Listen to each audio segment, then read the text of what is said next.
there, I'm Carol. I'm a second-year student at the University of Toronto studying pharmacology and toxicology. Today, I'll show you how to make plastic milk. Well, not really plastic, but something that feels similar, something better known as cheese. Using milk and acid, I'll show you today how to extract the main cheese protein, casein.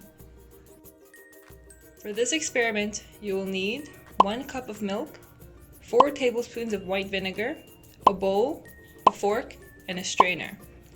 Make sure you also have adult supervision as you'll need to carefully heat up the milk. Now that you have the ingredients, let's get started! You'll first need to take your milk and heat it up carefully over the stove top. Be careful here, you must only heat up the milk until it's hot and not boil it. This helps prevent any milk proteins from denaturing and breaking apart.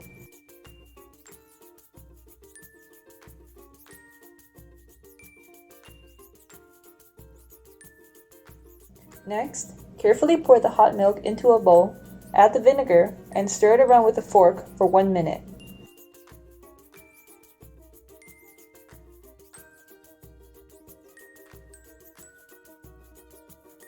After stirring, pour the mixture through the strainer over the sink. Be careful at this step, the milk might still be hot. At this point, you should see lumps show up in the strainer. After letting these lumpy blobs cool, rinse them with water. Now, you can mold them into whatever shapes you like and wait a few days for it to harden.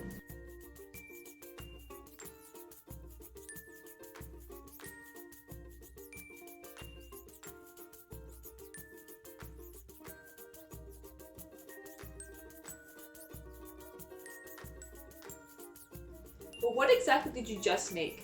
You just made casein. Casein is a super important protein. In fact, it is what gives cheese its cheesy structure. Proteins are the building blocks of life. They're the things that make up your tissues in your body. Without them, you wouldn't be here today watching this video. Milk, as it comes out of a cow, contains 2 main types of proteins, casein and whey. In this experiment, by adding the vinegar, you change the pH or acidity of the milk. The vinegar lowers the pH, which in turn increases the acidity of the milk. This increase in acidity is also what causes the coagulation or the clumping together of the casein protein. This helps separate the now solid casein from the still liquid and dissolved whey protein. By pouring the milk through the strainer, you're separating the solid casein clumps, which can be molded into any kind of fun shapes you like. This same process of separating the casein and the whey proteins is done commercially. One popular technique is to make protein powder, which uses either casein or whey and dries it into a powder to be sold as protein concentrates. Casein, in particular, because of its coagulative properties, is added to foods such as cottage cheese and, of course, is what makes up cheese. From this experiment, you hopefully learned that everyday milk contains 2 proteins, casein and whey, which can be separated through coagulation by lowering the milk's pH and making it more acidic. Thank you for watching! Make sure to check out this experiment yourself. If you liked it, make sure to like and subscribe for more cool experiments like this one. And don't forget to check out other Pablo Science videos on Facebook, YouTube, TikTok, and Instagram. Bye guys!